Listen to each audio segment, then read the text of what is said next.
दोस्तों, ये कहानी एक बच्चे की जिंदगी पर आधारित है जो अपनी माँ के अंधविश्वास की वजह से दर बदर भटकने पर मजबूर हो जाता है और आखिर में ऐसे दो राहे पर आकर खड़ा हो जाता है जहाँ से निकलना उसके लिए बहुत मुश्किल हो जाता है। दोस्तों, कहानी को पूरा सुनिएगा, बहुत ही जबरदस्त किस्सा है। ये बात तकरीबन 5 साल पहले की है। मैं और मेरे पति किसी काम के सिलसिले में बाहर गए हुए थे। जैसे ही काम खत्म करके हम वापस घर आ रहे थे तो रास्ते में ट्रेन से सफ़र करते हुए हमने देखा कि तकरीबन 13 या 14 साल की एक लड़की टिकट मास्टर से नजरें चुराने की कोशिश कर रही थी। उसकी हरकतों से साफ जाहिर हो रहा था कि उसके पास टिकट नहीं है। अभी 2 मिनट पहले ही वो खिड़की से बाहर झांक रही थी और बड़ी खुश भी थी, लेकिन जैसे ही टिकट मास्टर आया तो सोने का नाटक करने लगी। जैसे ही टिकट मास्टर उसके पास आया तो उससे टिकट दिखाने को कहा, लेकिन अब वो लड़की इतना डर गई थी कि कुछ बोल भी ना पा रही थी। बस एक लाचार और बेबस निगाहों से कभी हमारी तरफ तो कभी उस टिकट मास्टर को देखती रही। लेकिन टिकट मास्टर कहाँ मानने वाला था। वो तो उसको भांप गया था। वो जान चुका था कि इसके पास टिकट नहीं है। वो उसे लगातार टॉर्चर करने लगा। टिकट मास्टर का ये इस तरह का बर्ताव देखकर मेरे दिल में एक एहसास पैदा हुआ। मैंने अपने पति से कहा कि ये बेचारी लड़की जात है और ये टिकट मास्टर इससे बदतमीजी पर उतर आया है। आप ही इस लड़की का किराया दे दीजिए, ऐसा ना हो कि भरी ट्रेन में इस छोटी सी बच्ची का तमाशा बन जाए। मेरे पति समझदार थे। उन्होंने मेरी बात मानकर टिकट मास्टर को बुलाकर कहा कि इस लड़की का किराया मैं दे रहा हूँ, लिहाजा वो उसे कुछ ना कहे। वो अपनी पलकों को तेजी से झपकते हुए अपने आंसुओं को रोकने की कोशिश कर रही थी, मगर देखने में ऐसा लग रहा था कि वो कुछ ही पलों में फूट फूट कर रोने वाली है। वो एक लाचार और बेबस निगाहों से बार बार हमें देख रही थी। मैंने उसे मुस्कुराकर तसल्ली दी और कहा, बेटी तुम मेरे पास वाली सीट पर आकर बैठ जाओ। वो मेरे पास आकर बैठ गई। मैंने पूछा, तुम्हारा नाम क्या है?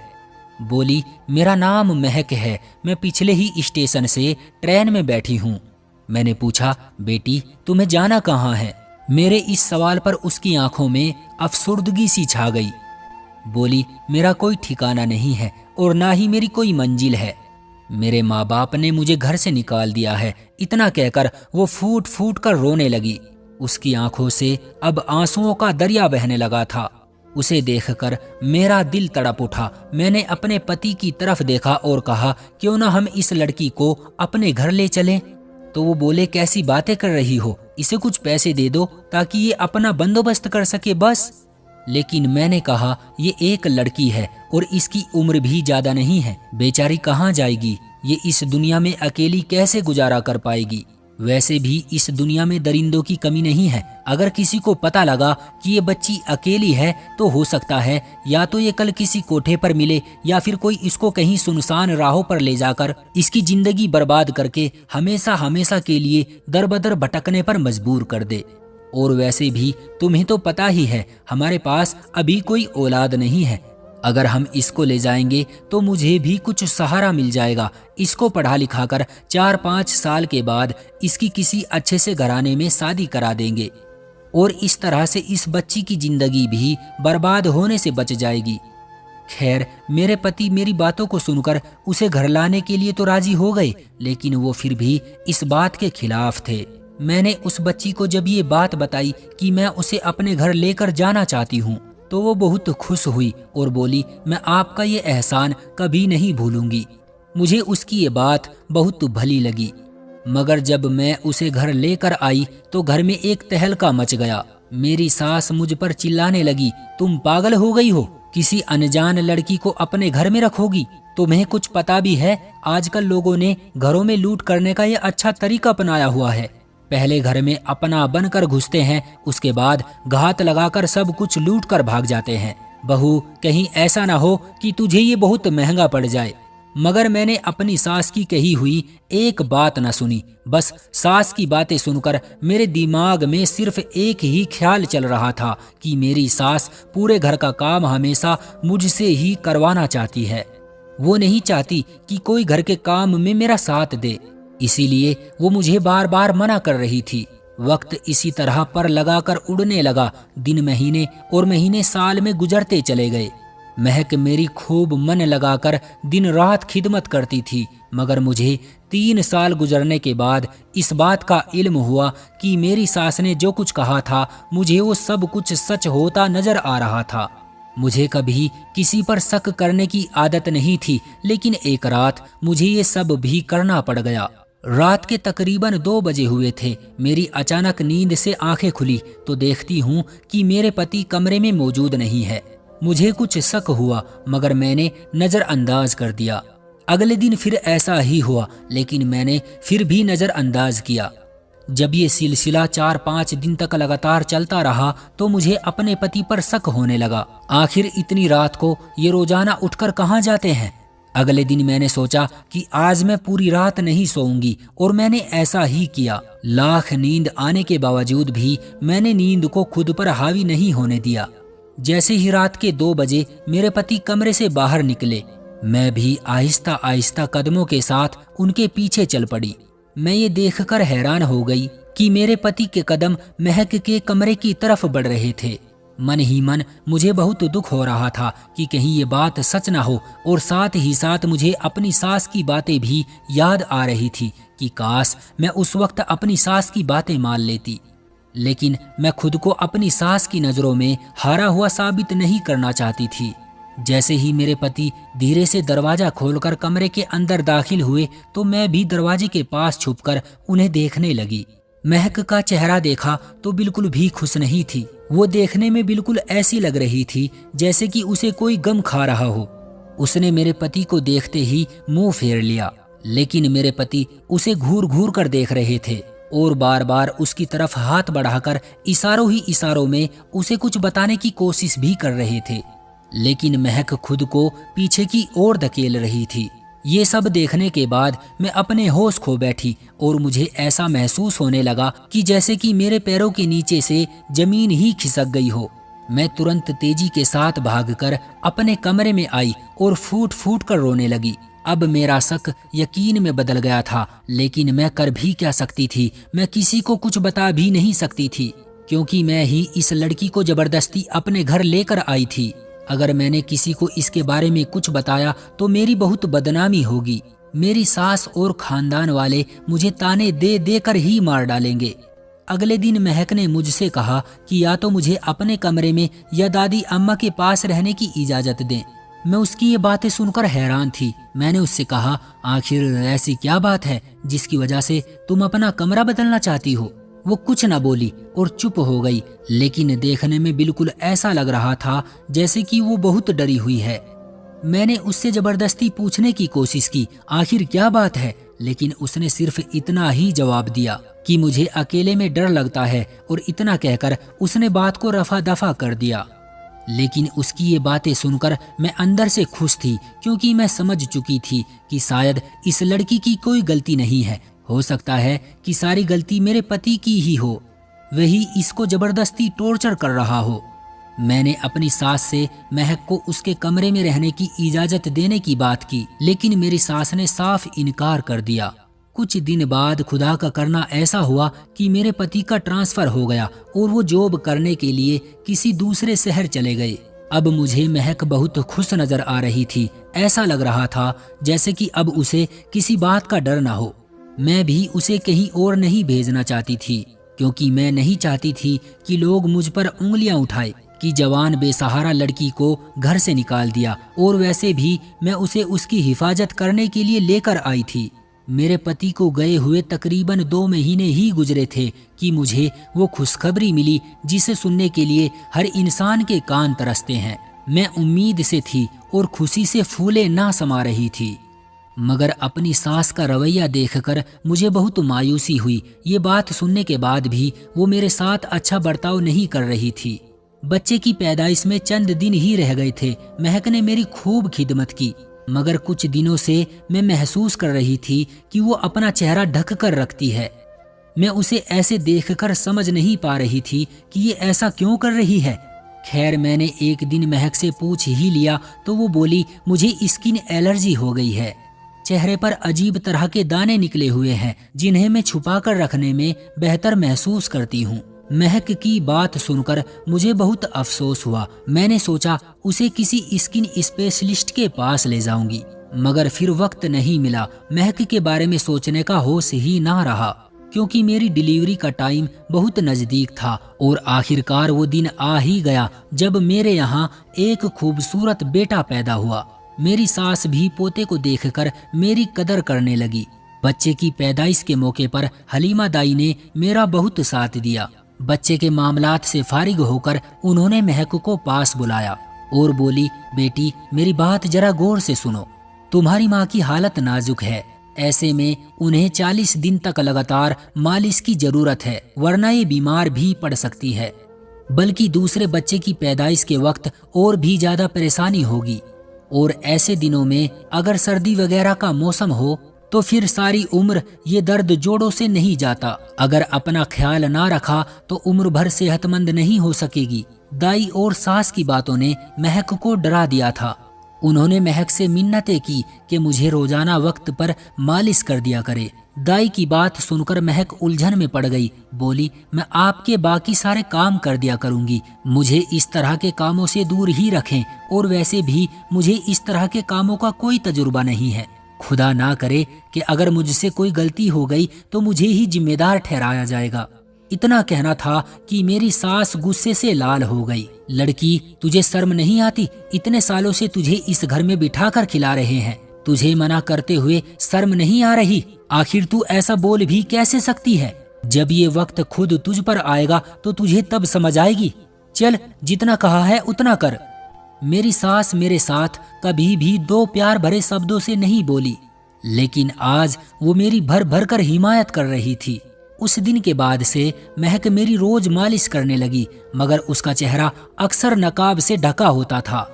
एक दिन इत्तेफाक से ऐसा हुआ, महक मेरे बाजू की मालिश कर रही थी। शायद खुदा को ये सच दिखाना था। अचानक ही उसके चेहरे से नकाब नीचे गिर गया।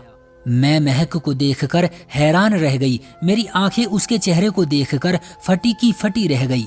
मेरे लव सिल गए। मैंने महक से बड़ी मुश्किल से कपकपाते होठों से कहा, अगर तूने मुझे आज भी सच ना बताया तो तेरा अंजाम बहुत बुरा होने वाला है। मैं तुम्हारा वो हस्र करूंगी जिसको तुम जिंदगी भर नहीं भूल पाओगी। मेरी बात सुनकर महक के चेहरे पर डर की काली परछाइयां लहराने लगी।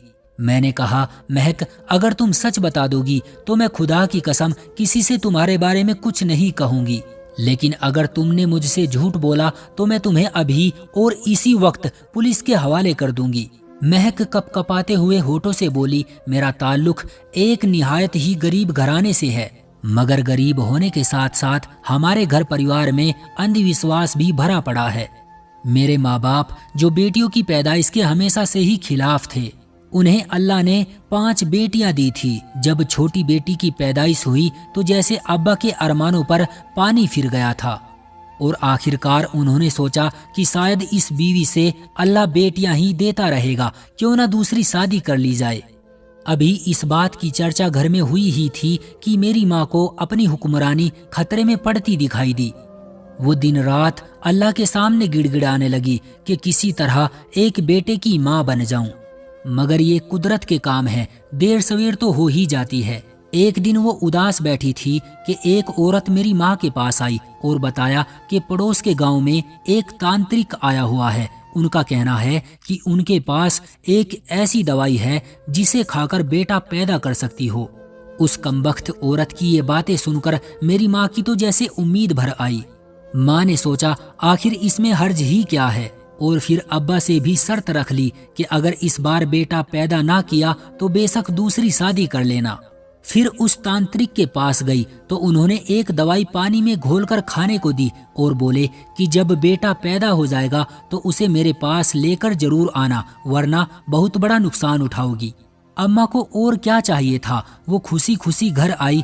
2 महीने के बाद उम्मीद से हुई और आखिरकार उसकी मुराद पूरी हुई। उसके यहाँ बेटा पैदा हुआ। बेटे की पैदाइश पर अब्बा भी बहुत हैरान हुए और अम्मी से बहुत ज्यादा प्यार करने लगे, लेकिन माँ दिल ही दिल में परेशान रहती थी कि तांत्रिक से किया गया वादा अगर पूरा ना किया तो नुकसान होगा।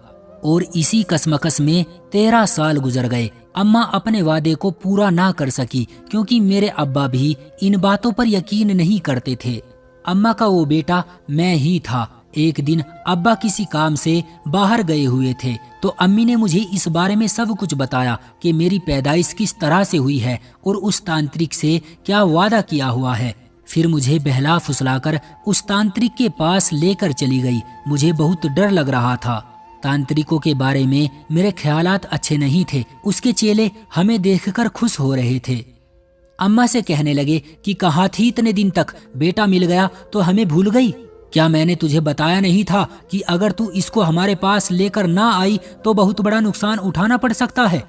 अम्मा तांत्रिक की बातें सुनकर बहुत डरी हुई थी।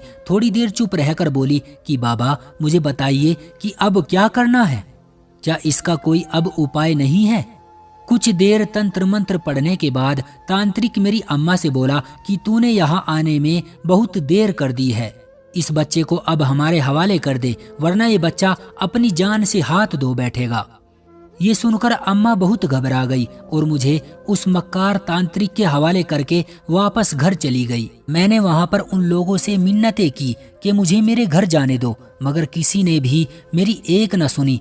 2-4 दिन गुजरने के बाद मुझे पता लगा कि उन लोगों का कारोबार कुछ और है। ये लोग बच्चों के हाथ पांव तोड़ मरोड़ कर उनसे भीख मंगवाते हैं। मैं समझ चुका था कि तांत्रिक के चेले मेरे साथ भी अब कुछ गलत करने वाले हैं। फिर एक रात किसी तरह बड़ी मुश्किल से छुपते छुपाते एक छोटी बच्ची का लिबास पहनकर मैं वहां से रातों रात गायब हो गया और मैं वहां से ऐसा भागा कि मैंने वहां दोबारा पलट कर नहीं देखा और सीधा आकर ट्रेन में बैठ गया। और उसके बाद आप मुझे अपने घर ले आए। शुरू में तो सब कुछ ठीक था, लेकिन फिर आपके पति ने मेरी तरफ बढ़ने की कोशिश की। मैं उनकी हरकत देखकर बहुत डर गया था। मैं समझ नहीं पा रहा था कि मैं करूं तो क्या करूं, क्योंकि मुझे डर था कि कहीं मेरा राज पास ना हो जाए। मैंने उन्हें धमकी दी कि अगर वो मेरी तरफ बढ़े तो मैं शोर मचा दूंगी और तुम्हारी बीवी को सब कुछ बता दूंगी। और उन्हीं दिनों आप उम्मीद से हो गई। दाई के कहने पर मुझे आपके शरीर पर मालिश करनी पड़ी, मगर मैं इस काम में बिल्कुल भी खुश नहीं था। मेरा यकीन करे, मैंने हमेशा आपको माँ की नजर से देखा है। मैं आज भी आपकी बहुत इज्जत करता हूँ। कुछ दिनों से मुझे लग रहा था कि मेरे चेहरे पर दाढ़ी के बाल आ रहे हैं, जिन्हें छुपाने के लिए मैंने खींचने की कोशिश भी की, मगर मैं नाकाम रहा। इसीलिए आपसे मुंह छुपा रहा था कि कहीं आपकी नजर न पड़ जाए। खुदा के लिए मुझे माफ कर दे, मुझे पुलिस वालों से बहुत डर लगता है, मुझे बचा लीजिए, उम्र भर आपका एहसानमंद रहूंगा। इतना कहकर वो रोते हुए मेरे कदमों में गिर गया। मैंने उसे बाजुओं से पकड़कर खड़ा किया और कहा, महक, मुझे नहीं पता था कि तुम एक लड़का हो, मगर अब अगर मेरे पति को इल्म हुआ तो यहाँ एक हंगामा बर्पा हो जाएगा। तुम खुदा के लिए यहाँ से चले जाओ। मैं तुम्हें कुछ पैसे और जेवर दे रही हूँ, उन्हें इस्तेमाल में लाकर अपने लिए कुछ बेहतर करने की कोशिश करो, मगर यहाँ नजर मत आना वरना मेरी जिंदगी मुश्किल में पड़ जाएगी। मैंने उसे अपनी अलमारी से निकालकर कुछ पैसे और चंद जेवरात भी दे दिए ताकि वो उन्हें बेचकर अपना गुजारा कर सके। और उस दिन के बाद से लड़की का नाम लेकर घूमने वाला महक नाम का लड़का मुझे अपने घर के आसपास कहीं नजर नहीं आया। मगर आज भी इस किस्से को याद करती हूँ तो सोचती हूँ कि काश अपनी सास की बात मान लेती। अब मुझे ये ताना बार बार सुनने को मिलता है, औलाद क्या हुई, जवान लड़की से खिदमत लेकर घर से निकाल दिया। दोस्तों, ऐसा नहीं है कि हम किसी यतीम बच्चे को सहारा नहीं दे सकते हैं, लेकिन उसके बारे में पूरी तरह से तहकीकात भी करनी चाहिए। अगर आपको कहीं कोई बेसहारा बच्चा दिखाई दे तो सबसे पहले उसको किसी नजदीकी पुलिस स्टेशन में ले जाकर उसकी पहचान का रजिस्ट्रेशन कराएं या फिर किसी अनाथ आश्रम में जमा कराएं। और अगर आपको किसी बच्चे को गोद ही लेना है तो या तो किसी अनाथ आश्रम से या फिर अपने घर परिवार के जाने पहचाने सदस्य से ही ले। दोस्तों, ये कहानी आपको कैसी लगी हमें कमेंट सेक्शन में जरूर बताएं। वीडियो को लाइक कर दीजिए और इसी तरह की कहानियां लगातार देखने के लिए चैनल को सब्सक्राइब कर लीजिए और साथ में घंटी को दबाकर ऑल पर सेट कर लीजिए ताकि आने वाली वीडियो का नोटिफिकेशन आपके पास तुरंत पहुंचे। मैं मिलता हूं आपसे अगली वीडियो में, तब तक के लिए धन्यवाद।